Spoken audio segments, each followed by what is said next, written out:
Saya Suci Sulistiawati. Saya di sini akan menerangkan makalah saya yang berjudul Definisi Wahyu dan Al-Quran. Yang pertama yaitu pengertian wahyu. Yang kedua yaitu wahyu dalam perspektif Islam. Yang ketiga yaitu cara turunnya wahyu. Yang keempat yaitu pengertian Al-Quran. Yang kelima yaitu keistimewaan dalam Al-Quran. Berikut penjelasannya. Yang pertama yaitu definisi wahyu. Wahyu berasal dari kata bahasa Arab. Namun wahyu sudah diserap dalam bahasa Indonesia, yaitu adalah wahyu adalah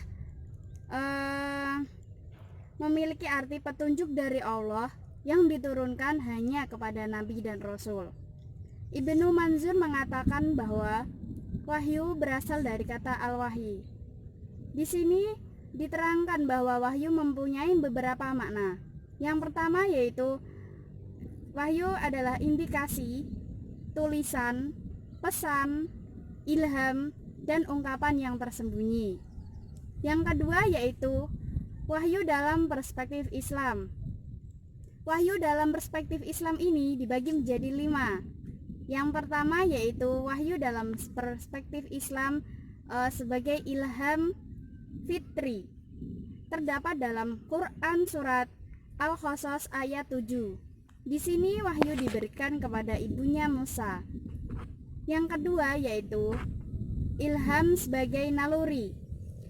Ilham sebagai naluri ini terdapat dalam Quran surat An-Nahl ayat 67. Wahyu ini diberikan kepada lebah. Yang ketiga yaitu wahyu sebagai isyarat. Wahyu sebagai isyarat ini terdapat dalam Quran surat Maryam ayat 11. Di sini wahyu diberikan kepada Nabi Zakaria. Yang keempat yaitu wahyu sebagai bisikan. Di sini diterangkan bahwa wahyu sebagai bisikan terdapat dalam Quran surat Al-An'am ayat 112. Di sini wahyu diberikan kepada wahyu dalam perspektif Islam yaitu sebagai bisikan setan terasa indah. Yang berikutnya yaitu wahyu sebagai pesan dari Allah. Pesan dari Allah ini terdapat dalam Quran surat Al-Anfal ayat 12. Wahyu ini diberikan disampaikan kepada masyarakat. Berikutnya yaitu cara turunnya wahyu Al-Quran. Yang cara turunnya wahyu Al-Quran ada 2. Yang pertama yaitu Al-Quran turun kepada malaikat.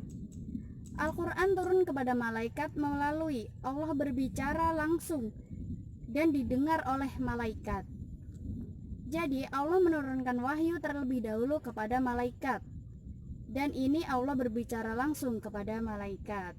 Yang kedua yaitu Allah memberikan wahyu Al-Quran kepada Rasulullah, yaitu dengan cara Allah menurunkan Al-Quran ini melalui perantara, yaitu malaikat Jibril.